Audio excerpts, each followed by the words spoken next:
Alright. The Three Little Pigs by Vanessa Alexander. Once upon a time, there were three little pigs. I'm sorry, that's not the right story. That story starter reminds me of cute, pink little piglets. However, the story I want to tell you today is about something else.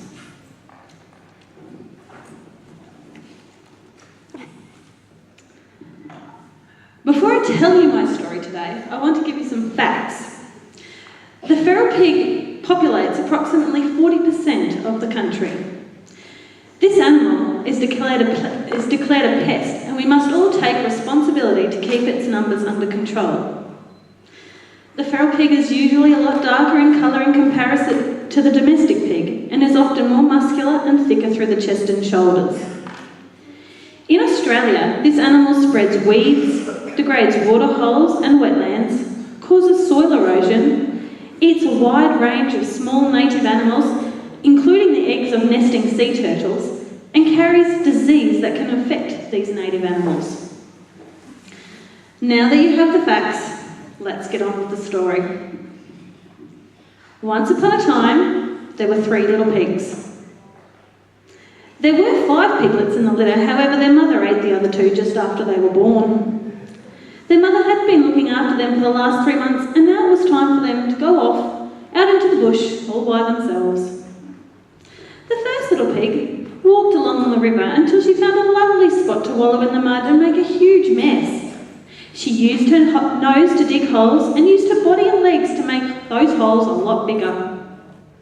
She was having so much fun. All of a sudden, she caught the foul smell of rotting meat. This was one of her favourite smells. It was a dead, rotting kangaroo. As soon as she walked up to it, she heard a clicking sound.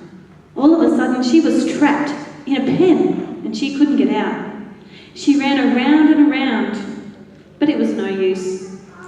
The pig was trapped for 2 days before a man came along and shot her. The second little pig, however, was faring much better. He made his way to the coast and found some delectable little treats that were white and round. He had to dig them up from the sand, and they could only be found at a certain time of year.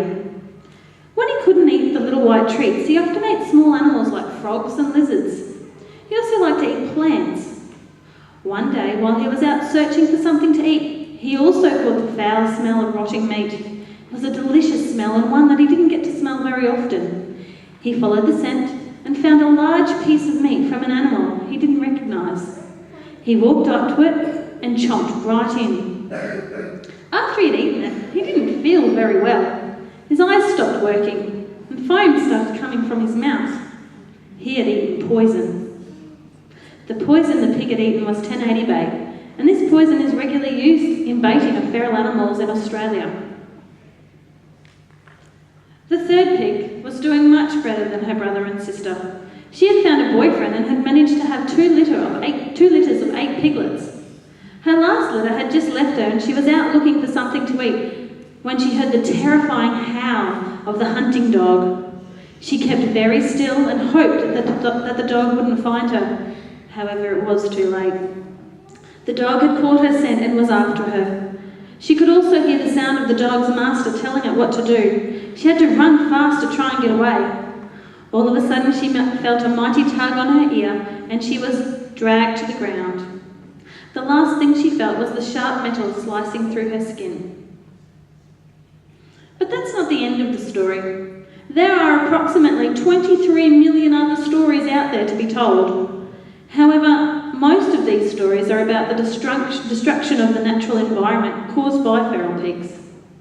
While the death of any animal is sad, it is important to remember that these feral animals and their behaviours severely impact our environment. Maintaining the population of all feral animals in this country is the responsibility of everyone. We must all be accountable for our actions and our inactions. When hunting and disposing of feral animals, it is important to do so in the most humane way possible and with the least impact to our environment. These are just 3 effective and humane options for hunting feral pigs, and are not the only ones that are used to help to control the population. It is our challenge to continue to search for new, humane and sustainable ways to reduce the population of these destructive feral pests. Thank you.